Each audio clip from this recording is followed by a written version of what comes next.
Ok, então nós vamos fazer a nossa aula de reforço, tá? Só que essa aqui não é de música, né? Isso aqui é do nosso seminário teológico lá da igreja, né? Da antiga Cristo é Vida e atual, né? É Batista Vida Nova, certo? Então assim, ó, quero cumprimentar meus alunos, né? Dizer que é uma honra, né? Tá dando essas aulas para vocês. Uma coisa interessante é que a gente aprende, a gente revê muitos assuntos importantes, tendo esse compromisso de ensiná-los, de passá-los à frente, né, para outras pessoas. Então, esse seminário teológico com certeza não tem abençoado somente a tua vida, tá, querido? Quero que você tenha essa certeza, e tenha abençoado a minha vida também, tá? Porque quando a gente passa um conhecimento, quando a gente aborda um determinado assunto, a importância da gente rever aquele assunto, da gente voltar a estudar aquele assunto, de repente a gente vai ver alguns pontos que na primeira vez que a gente estudou a gente, né, não teve aquele insight. Então eu acho que amplia muito quando a gente tem esse ministério, né, de dar aula, de passar o aprendizado. Bom, na primeira aula, tá, a primeira aula que a gente teve assim, já com essa proposta de trabalhar a teologia sistemática, então deixa eu falar primeiro desse projeto aqui, tá?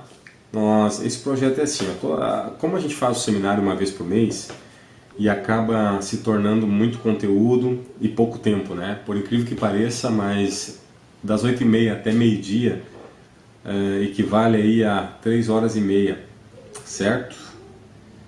Não, 3 horas e meia até o meio-dia. Então o que acontece? 3 horas e meia para a gente ver um assunto que muitas vezes demanda de muitas aulas, é um espaço pequeno. Então claro que a gente tem se esforçado para que vocês tenham, para que a aula ela se torne assim, o mais completa possível, mas é uma missão quase que impossível, né? Mas isso é devido ao pouco tempo que nós temos, né, hoje na igreja. As dificuldades, né? Infelizmente é muito pouco, né, que nós tiramos para o aprendizado da palavra, para estudar um assunto tão importante que é a teologia, né, que é um discurso acerca de Deus, né, e da sua palavra. Mas mesmo assim vale a pena, né? Esse tempo que a gente está lá, a gente procura sintetizar da melhor forma possível. Uma das formas que a gente tem feito é levando esse material, né? Como a gente viu na aula 1. Na aula 1 a gente levou esse material, certo? Que são 2 páginas. E são 3 páginas, na verdade, né? Onde a gente sintetizou pelo menos os assuntos da aula para não ficar, né? Para não passar em branco e para vocês poderem acompanhar melhor. Então essa é a forma que nós encontramos então de tentar, né, sintetizar. Outra coisa muito importante, além desse material, né, por assunto, além de a gente ter tudo pautado aqui, outra coisa importante também são os trabalhos, tá? Os trabalhos sobre essas aulas, tá? É no trabalho, gente, eu tenho que enfatizar isso. Quem está fazendo faculdade, quem já se formou, sabe que fazendo o trabalho, escrevendo, estudando o assunto e escrevendo a nossa opinião sobre aquele assunto, é que realmente a gente consegue apreender o conhecimento. Não tem outra forma, certo? A gente consegue então ir mais a fundo naquele assunto que nós estamos estudando. Então assim, é imprescindível, tá? Estudar sobre aquele assunto, fazer o trabalho, responder as questões. Então assim, eu acredito que se vocês seguirem a proposta da aula, tá, do jeito que a gente tem colocado para vocês, vocês vão ter um resultado muito bom, resultado que eu acho que concreto, que é o que nós queremos, né, gente? Nós queremos ter um resultado concreto. Deus nos chamou, partindo do princípio que Deus nos chamou, né, para sermos maduros na fé, e a gente precisa influenciar os que estão vindo, né, nessa fila enorme aí daqueles que Deus tem salvado, né? Então é o papel da igreja, é fundamental a igreja, tá? Oferecer a todos que estão chegando, oferecer um crescimento, tá? Então você faz parte desse projeto de Deus.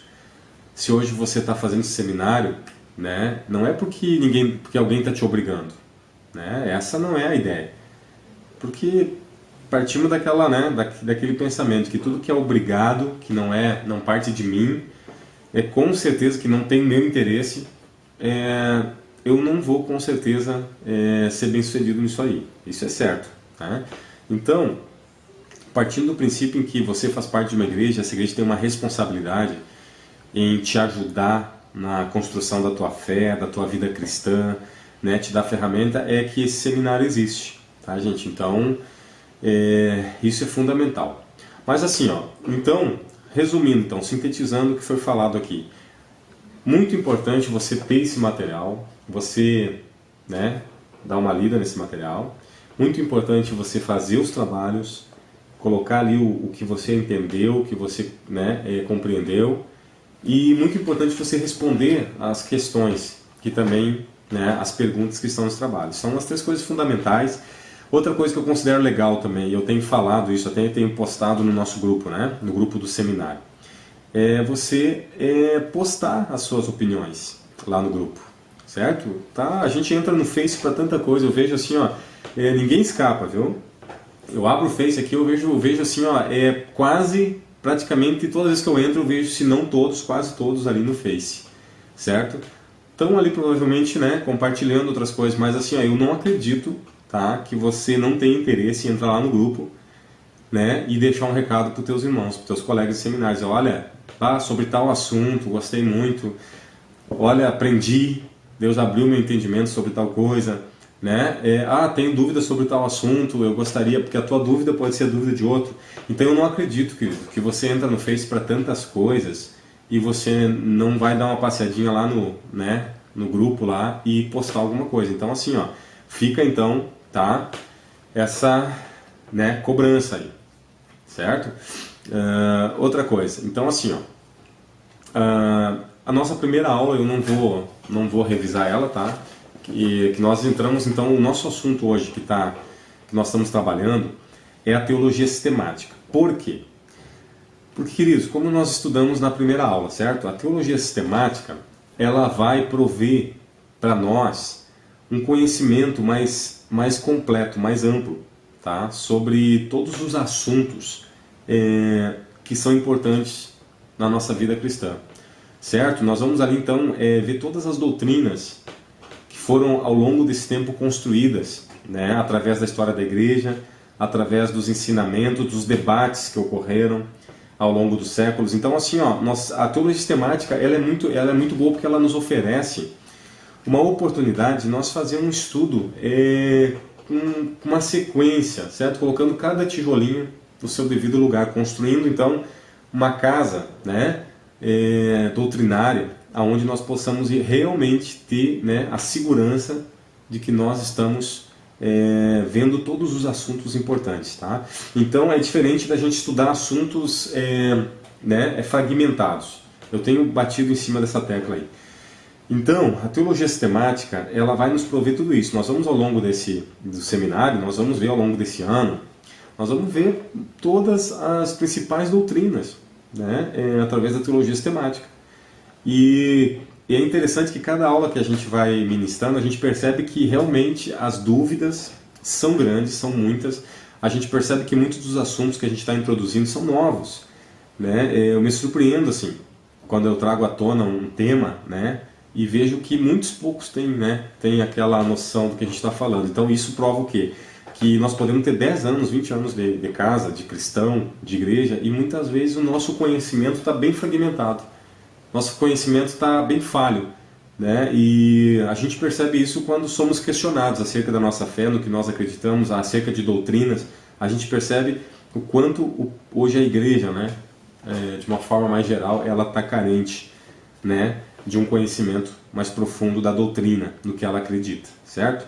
Então, se a palavra ela é a nossa regra de fé, é por ela que nós nos orientamos, é pela palavra que nós buscamos a orientação para tudo que nós vamos fazer, né? Se nós vamos casar, eu já estou casado, graças a Deus, né? Já passei essa fase aí. Mas tem muitos ainda que estão na fila, né, do casamento. A gente vai buscar então uma orientação de Deus, qual é, né, o modelo de casamento que Deus tem, né, para a vida do cristão. Qual é o que a Bíblia ensina sobre casamento, né, para que eu seja bem sucedido nessa área que tem sido tão negligenciada, né, que nós estamos vendo assim que realmente nós estamos vendo um tempo assim em que tudo está desabando, né, sobre aquilo que é correto, que é justo, né? O mundo ele tem realmente se levantado violentamente contra a doutrina, contra os ensinamentos de Cristo, para deturpar, né? Para invalidar. E então assim, qualquer assunto que permeia hoje a nossa vida, a Bíblia tem orientação para isso. Então, se ela é a nossa regra de fé, nós temos, né, que nos agarrar a essa Escritura, que nós cremos que é a palavra revelada de Deus, para que nós possamos ter uma vida, então, né, que agrade a Deus. Uma vida que vai nos conduzir, né, à presença de Deus.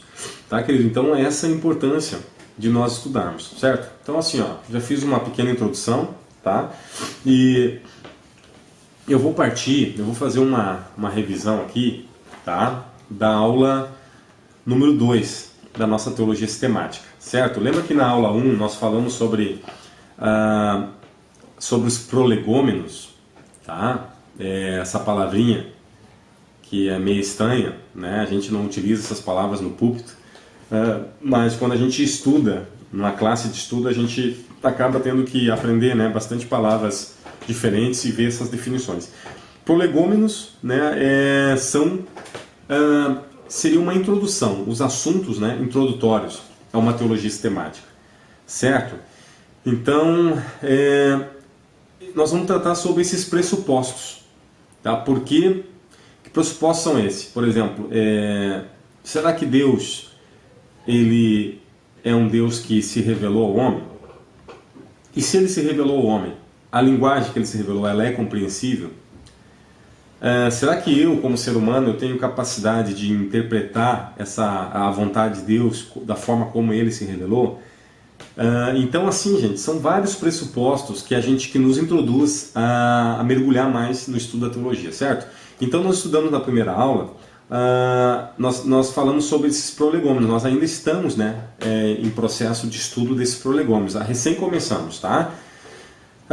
Então, nós começamos estudando o que? Né? Os pressupostos, certo? Na primeira aula, nós falamos sobre o pressuposto metafísico.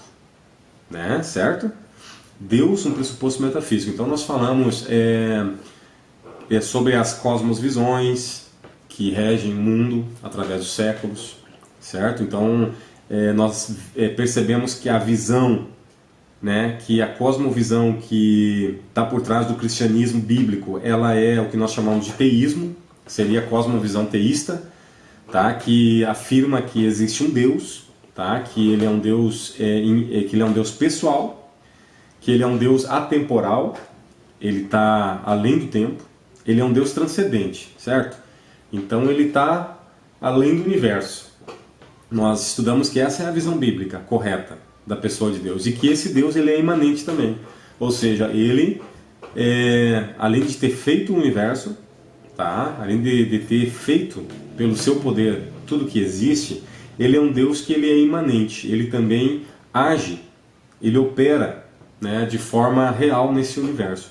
Então essa é a visão que está por trás do cristianismo. Qualquer outra visão que não tem esse pressuposto teísta, essa visão ela não é bíblica, ela não combina com as escrituras, ela não tem como se sustentar dentro do cristianismo, certo, gente? Então essa foi a nossa primeira, então, na primeira aula sobre teologia sistemática, nós falamos sobre esse pressuposto, então a importância de nós termos esse pressuposto teísta por trás do nosso estudo teológico.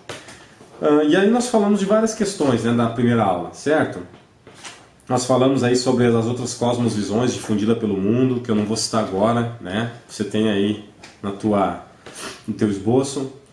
E nós falamos sobre a revelação geral, que é aquela revelação que não foi Deus que escreveu e nos passou, né? Ela é uma revelação geral que ela vem através da criação de Deus, da natureza. Então é perfeitamente possível nós reconhecermos a existência de um Deus de uma maneira teísta, ou seja, um Deus que é transcendente ao universo e ao mesmo tempo um Deus que opera nesse universo. É perfeitamente possível nós chegar a essa conclusão através, né, da observação da natureza, das coisas que Deus criou.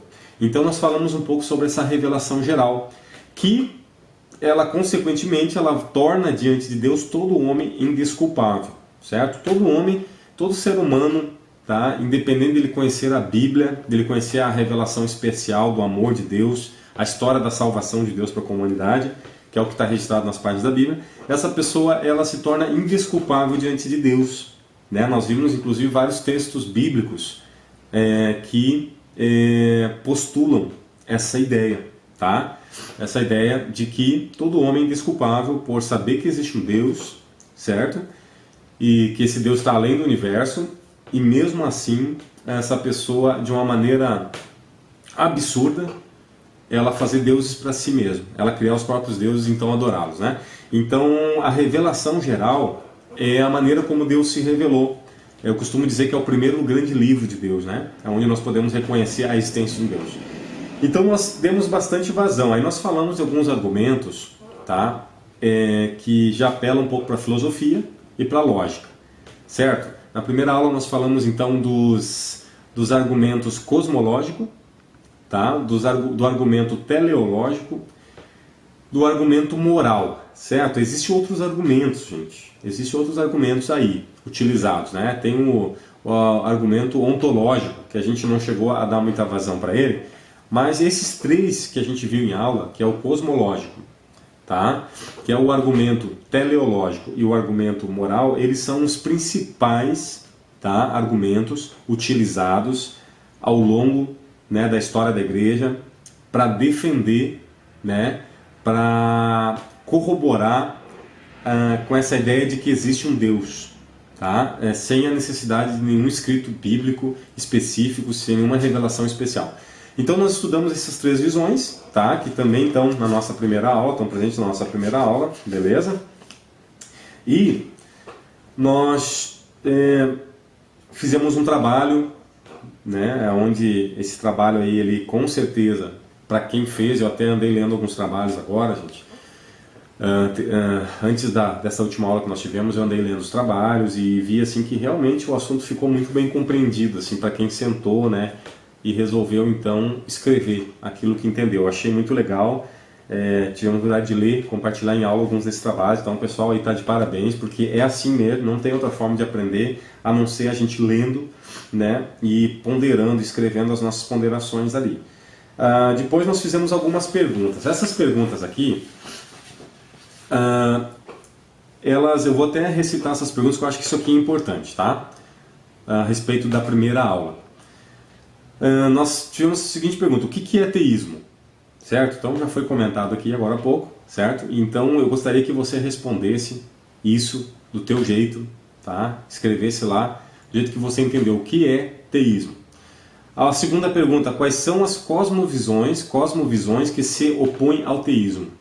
Certo, gente? Então aqui tem a ver com aquelas visões que estão presentes no mundo e que elas chegam até nós através da mídia, através lá na faculdade, através dos professores. Essas cosmovisões, elas estão permeando o espaço, dividindo opiniões a respeito de quem é Deus, certo?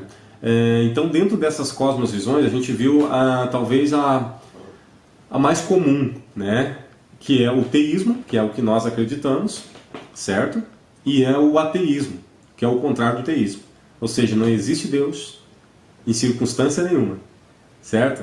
Então, essas duas visões fazem parte das cosmovisões que nós estudamos em aula. Mas aí nós teríamos o deísmo, o panteísmo, o panenteísmo e assim por diante. Então, seria legal você colocar aqui essas cosmovisões que se opõem ao teísmo. Terceira pergunta: quais são os três argumentos empíricos mais utilizados para provar a existência de Deus através da razão? Defina cada um de forma simples. Então, que argumentos são esses? Eu acabei de citar na aula. Então seria o argumento cosmológico, o argumento teleológico e o argumento moral. Esses são os três mais utilizados, tá? Pelos estudiosos, os apologistas, né? Aqueles que têm se levantado para defender, né, a fé, e são utilizados desde muito tempo, né? Esses argumentos eles vieram lá do período aristotélico, né? Lá do período de Aristóteles. Aristóteles não tinha a Bíblia, ele não tinha a revelação especial, ele não sabia quem era Cristo, ele viveu antes de Cristo, né? Mas ele, através da lógica da razão, observando a criação, ele conseguiu, né, idealizar muitos pensamentos acerca da existência de um Deus, certo? Então, alguns estudiosos até chegam a dizer que se Aristóteles ele era um cristão, né, sem até mesmo ter conhecido a Cristo, né? Ele poderia ser que ele era quase que um cristão, mas isso aí, claro, que são apenas opiniões, né, que alguns estudiosos têm acerca de Aristóteles. Aí tivemos então um reavivamento, né? O primeiro cara assim que utilizou esses argumentos da revelação geral, cosmológico, teleológico e moral, foi um cara muito conhecido chamado, um dos pais da igreja, chamado Agostinho de Hipona, tá? Agostinho, então, ele é até hoje, inclusive, né? O Agostinho, ele é um dos grandes apologistas, deixou muitos livros aí, né, muitos escritos. Ele é um dos grandes apologistas aí, defensores da fé cristã, tá? Ele foi um dos caras que se utilizou muito do conhecimento filosófico para defender a fé. Depois, mais adiante, já lá depois do ano 1000, lá adiante, ano 1200, século XII, século XIII, surgiu um cara também chamado, vamos lembrar o nome dele aqui, Tomás de Aquino, tá? Tomás de Aquino, ele foi então o cara que responsável, né, por trazer de volta o raciocínio, a filosofia, para defender então a fé, tá? Num período em que praticamente assim a fé cristã ela estava praticamente sendo, né, enfraquecida em todo mundo, se levantou esse cara que era um padre da Igreja Católica, Tomás de Aquino, professor, né, formado, conhecedor, né, das línguas originais, enfim. Esse cara ele se levantou, assim, foi o período da escolástica, que nós chamamos, né, aonde então ele trouxe de volta, ressuscitou de volta, mostrando que era razoável ter fé, sim, que havia razão e lógica para que nós pudéssemos crer, né, num Deus que é o Deus da Bíblia, certo, gente? Mas só um resumo, não vamos entrar agora na história desses caras aí, né, vamos pulando para nós poder chegar a um objetivo. A pergunta número 4, o que é princípio antrópico? Tá? Então, a gente falou sobre o princípio antrópico, tá? Então, que são aqueles princípios para que haja condição de vida na Terra, certo? Então, hoje, mais do que ser um assunto importante, os princípios antrópicos eles mostram o cuidado de um Deus com a sua criação. Porque para nós ter vida na Terra, para ter a condição de vida na Terra, existem constantes, tá? Como por exemplo o nível de oxigênio que existe hoje na Terra, na atmosfera, a distância do Sol, a distância da Lua em relação à Terra, né? A velocidade com que a Terra gira em torno do Sol, enfim, são inúmeras constantes, o nível de gás carbônico, enfim, são assim, foram descritas aí por alguns estudiosos mais de 100 e poucas constantes antrópicas, tá? Que mostram que para esse mundo existir, para haver condição de vida na Terra, tem que ser tudo perfeito. Os estudiosos dizem que se um fio de cabelo, se uma dessas constantes antrópicas elas fossem alteradas em um fio de cabelo, a Terra entraria num desequilíbrio e se auto-extinguiria. Haveria fogo, haveria destruição e a Terra não se sustentaria. Então, a importância de nós entender os princípios antrópicos, né? Lembrando que hoje, com toda a tecnologia que o homem tem, no espaço que a gente vive, o homem ele percebe que nenhum planeta se encontrou vida ainda, né? O homem está sempre procurando, caçando provas de existência de vida, mas não tem nada concreto, tá? É o único planeta, assim, né? Podemos dizer que há vida e ele tem perfeitas condições para que essa vida exista, é o planeta Terra. Então isso mostra que existem esses princípios antrópicos. Quem estabeleceu esses princípios? Quem estabeleceu os limites? Como Deus questiona, né, Jó nas Escrituras. Quem estabeleceu o limite da água, da terra?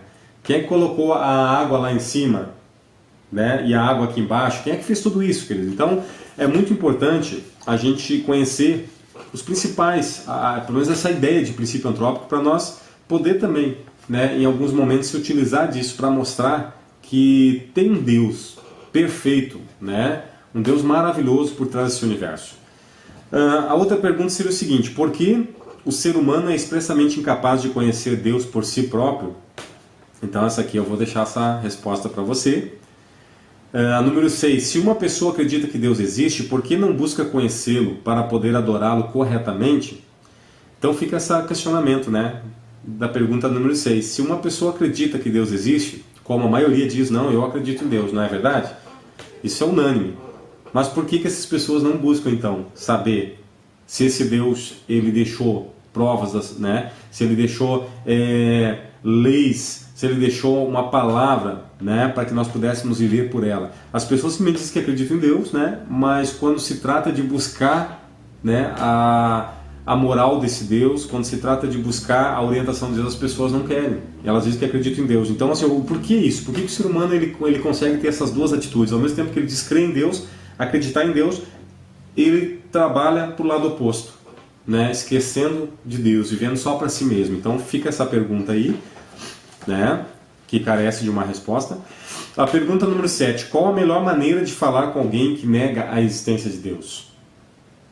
Certo, gente? Então qual é a melhor maneira de falar? Por exemplo, nós estamos vivendo no Brasil hoje uma crise muito grande. Tá? Uma crise que ela não é só financeira, ela não é uma crise só capital, ela é uma crise que ela tem abalado a moralidade da nação. Tá? Ela tem assim todas os valores católicos, todos os valores protestantes que essa nação sempre permeou essa nação, impedindo com que essa nação ela fosse jogada ao caos. Ela tem sido ameaçada. Por quê? Por quê? Porque justamente isso, querido. Porque as pessoas, elas... Só um pouquinho que eu perdi o fio da meada aqui. Qual é a maneira de falar com alguém que nega a existência de Deus? Então o que acontece? A fé tem sido bombardeada de todos os lados, né? Então eu, como um cristão, certo? Tenho aquela palavra, vou citar uma palavra só das muitas que existem na Escritura, né? Que diz lá em Pedro, na carta de Pedro, diz assim que santificai a Cristo como Senhor nos vossos corações, estando sempre pronto a responder a todo aquele que vos pedir a razão da esperança que é em vós, fazendo todavia com mansidão e temor. Então, o próprio apóstolo Pedro ali, né, ele está nos orientando, Deus o está ali o inspirando para que ele oriente a sua igreja, para que ela esteja pronta para responder o porquê que ela crê. Então a pergunta que eu te faço: a pessoa não crê que a Bíblia é a palavra de Deus devido ao que está acontecendo hoje, essa crise moral, né? Onde o evangelho está escandalizado, as pessoas elas têm uma preconcepção da Bíblia totalmente equivocada e errada. Eu tenho debatido com muitas pessoas, né, em redes sociais, e eu vejo assim, que as pessoas elas têm uma visão da Bíblia totalmente equivocada. Então como que eu vou debater com essas pessoas? Eu preciso me utilizar da razão, eu preciso despertar nelas, eu preciso me utilizar dessa razão para despertar nelas que elas podem estar erradas, que elas podem estar, né, com a sua visão comprometida.